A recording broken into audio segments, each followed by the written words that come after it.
Hello, everyone. Alexandra here. If you're just tuning in to the podcast for the very first time, welcome to Take a Chance on You.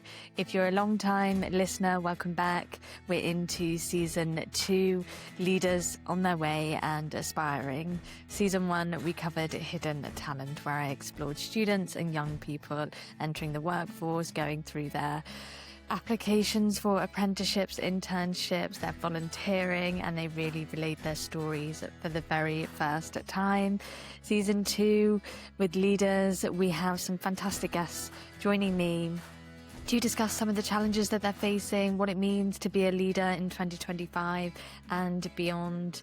So I'm so excited to have you here. I think what's really unique and special about Take a Chance on You is it was born out of an idea that I had from networking here in London in 2024. I was talking to strangers. I'd meet them for the first time and we talk about the challenges we were facing together, lack of community, resources, and being able to have easy flowing conversations. And I always said to myself, if I was going to launch a podcast, it would be to reflect that and to continue those conversations. So Take a Chance on You is very special.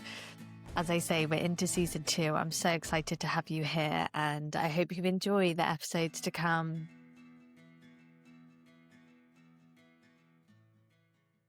Feeling lost in the noise of social media? Inspo cuts through the clutter, connecting you directly with real insights from real experts and industry leaders. It's a new social network dedicated to knowledge sharing, industry insights, and thought leadership. Get the latest from top minds in your field, or build your own thought leadership portfolio on Inspo. Already trusted by thousands of professionals worldwide, be part of the conversation and download Inspo Experts today on the App Store or visit www.inspo.expert. Welcome back to the Take a Chance on You podcast, hosted by me, Alexandra Forsyth. Today, I will not be passing the mic to any guests. It will just be you and I talking about and reflecting on the year 2025. A lot has happened in my life, and I'm sure for anybody listening, a lot has probably happened in your lives as well. So I thought what might be quite nice for this episode, it's a special episode. I want to talk about dreaming big and putting your thoughts into action and creating the life that you always dream about. So thought into reality. I think to begin with, for this episode, dreaming big, what I've learned this year through my own experiences of leaving corporate, going out there in the big wide world, is you need to be comfortable with being uncomfortable, but at the same time, becoming who you're meant to be. I think a lot with dreaming big is becoming who you're meant to be. You have to evolve. You have to challenge your own assumptions. You have to get used to rejection and get used to not having all the answers, and sometimes rejection is redirection, and getting that yes will take you a little bit longer, but it will be so worth it in the end. Sometimes you wake up on the wrong side of the bed. I do a lot of the time. Wake up on the wrong side of the bed, the day's not going very well, but I still try again, and I think that is also very, very important.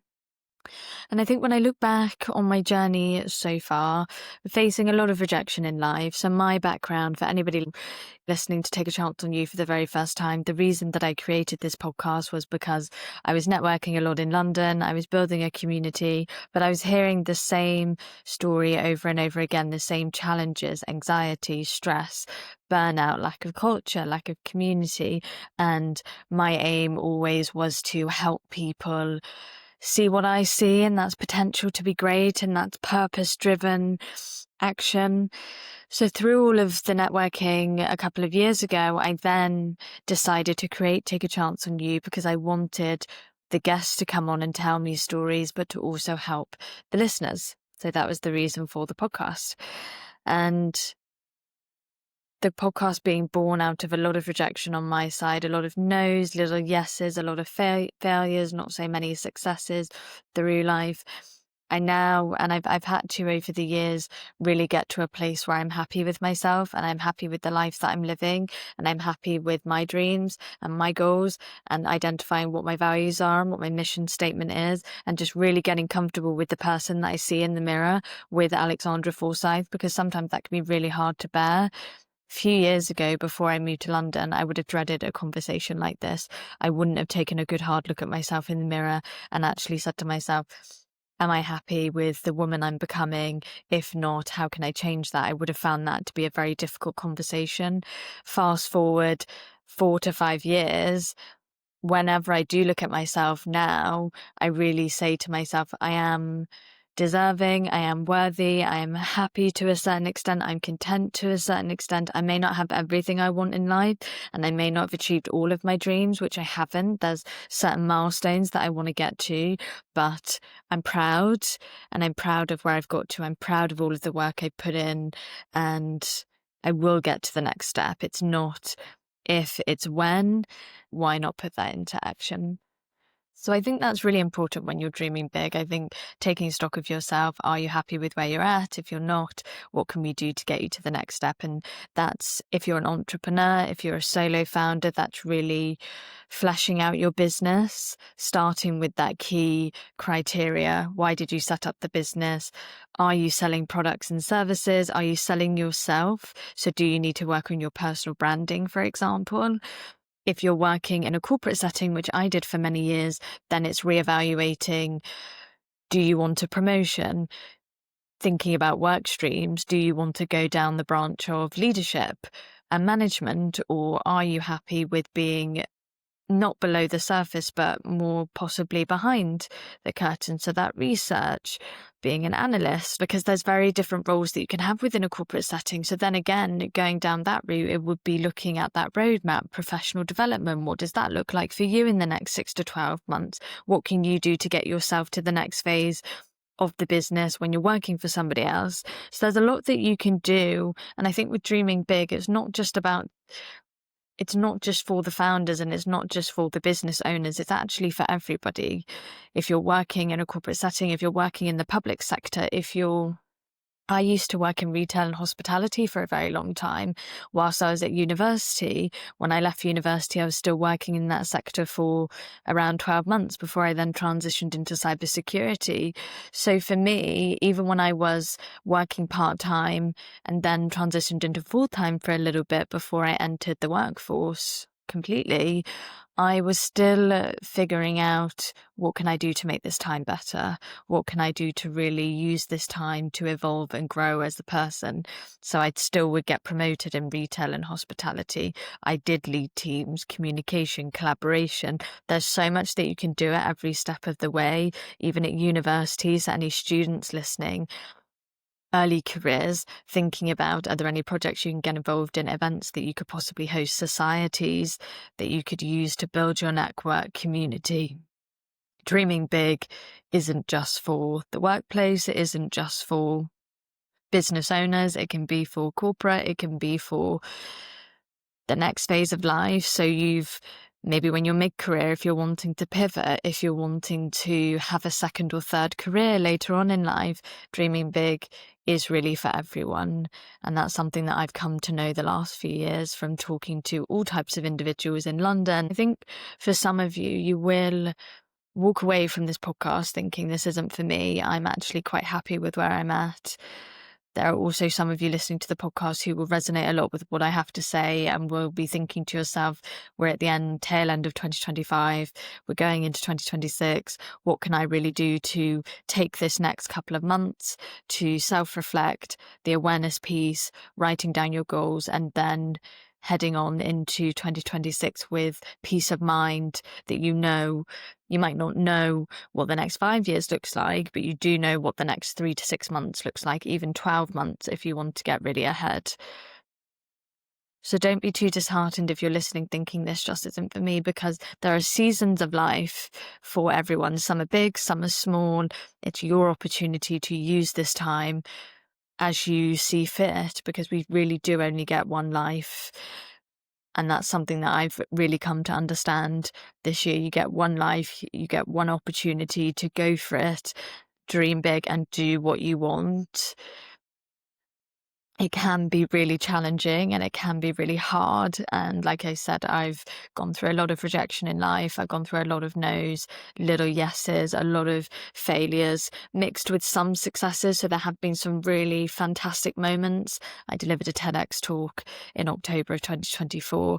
I left the corporate world and decided to really go all in on my life and who I am, build my purpose and identify who I am. And my purpose now I know is to serve other people, the act of service. My success comes from seeing other people succeed. That's what I envision my life looking like when I give talks, when I host, when I work with clients and organizations. I want to put myself in a position where they get my full attention and I'm working out how I can best serve them and get them to where they need to be. Everybody's acts of service in life look a lot differently. It's just figuring that out, and it takes time. And like I said, it can be challenging and it can be hard, but it's if you understand your mission statement and if you can write that down, and it doesn't have to be long, but if you could sit there with yourself and write down 1 or 2 paragraphs, similar to how you write down a bio of yourself, I think, on your social media or on your CV or cover letter when you're applying for a job, you have to write down a small bio to say, this is who I am. Treat your mission statement the same way. So could you write down, my name is Alexandra Forsyth. My experience involves cybersecurity consultancy, working with retail and fashion brands globally, transitioning into public speaking, hosting, moderating roundtables, passing the mic to guests on my podcast, Take a Chance on You. My mission in life is to provide that active service to other people of all backgrounds by listening to conversations, helping people get to the next phase of life, that strategy, and that is my purpose. Something like that, something very small, but if you could write down that mission statement, I think you're in a very good spot to then, from that mission statement, start thinking about, where does the strategy come from? Like I said, for those business owners, for entrepreneurs, for solo founders, your mission statement will be possibly something similar to that. And then it will extend to, this is what I want. This is how I envision the business to be. For those working in public sector or for corporate, or if you're students and if you're at university, early careers, you will be aligning that possibly with where you see the next phase of life going in that business aspect. Professional development, as I spoke about before, will be very, very key for you.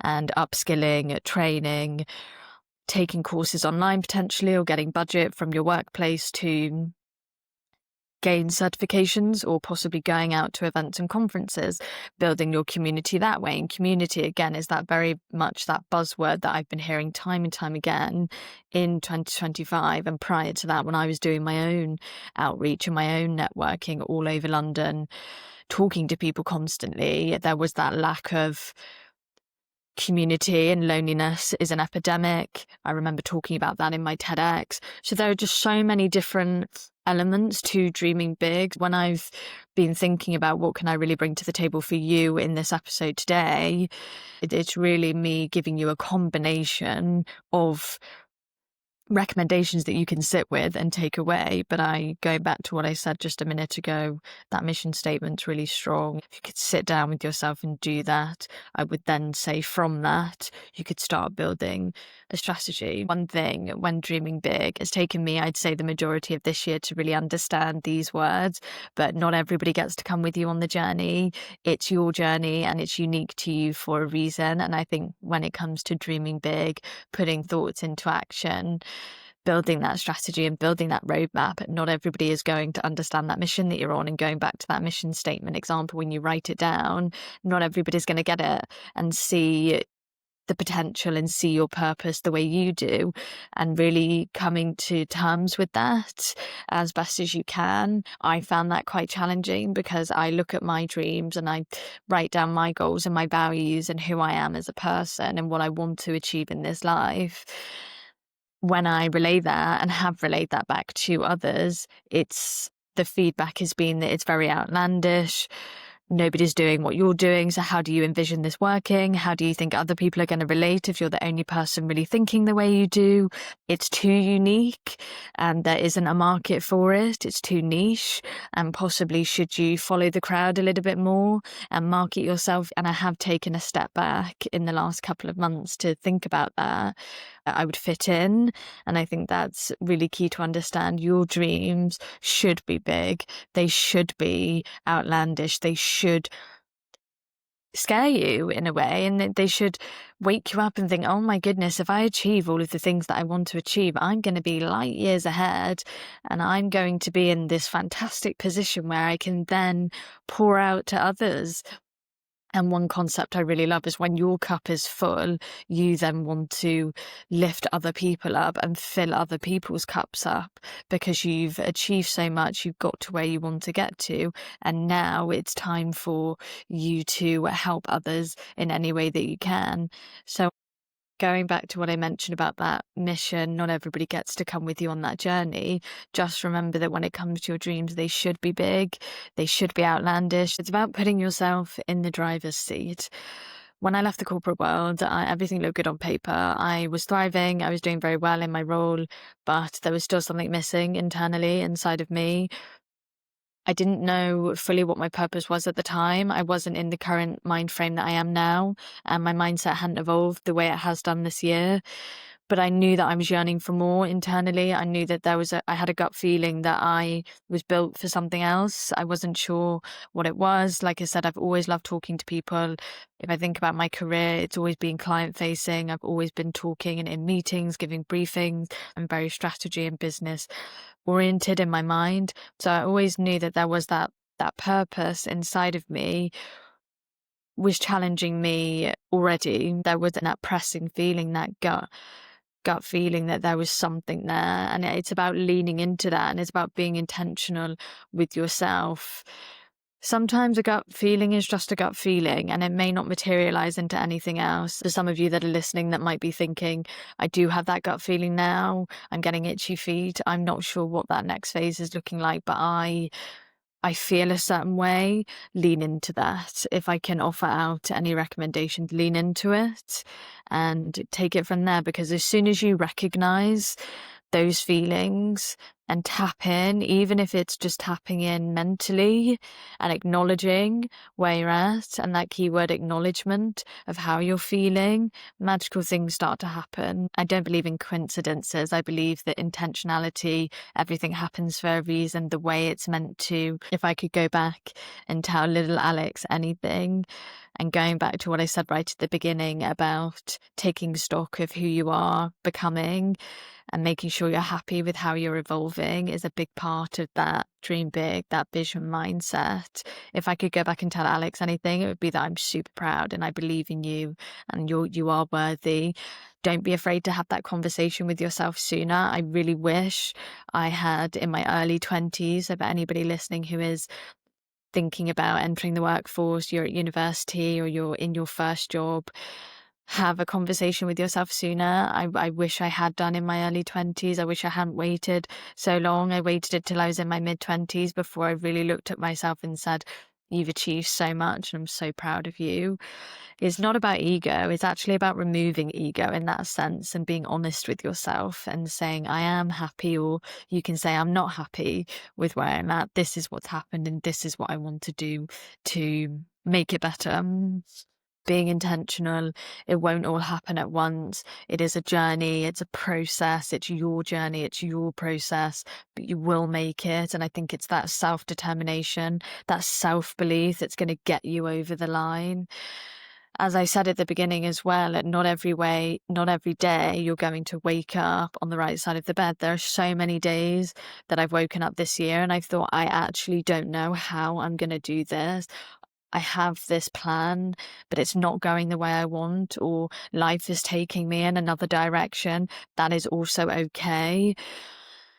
What I can recommend out for that is sometimes for me personally, because I work so much and I put a lot of time and effort into what I do, if on a day I feel that after meetings I've got to about 4 or 5 p.m. and life is just not helping me in any way and I just don't feel like I'm going to get any more done, I stop and I make a conscious effort to tap into myself and say, we're done for today. Let's go for a walk. Let's go for a run. Let's call a friend and let's stop and let's just evaluate the day, get a good night's sleep and wake up tomorrow.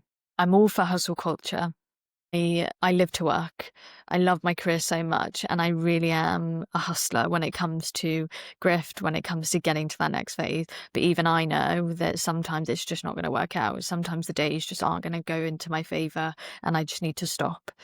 I think one thing I've come to learn on my podcast as well, which is really interesting, the guests are so varied, so they've also come with a lot of their own stories, which has enlightened me.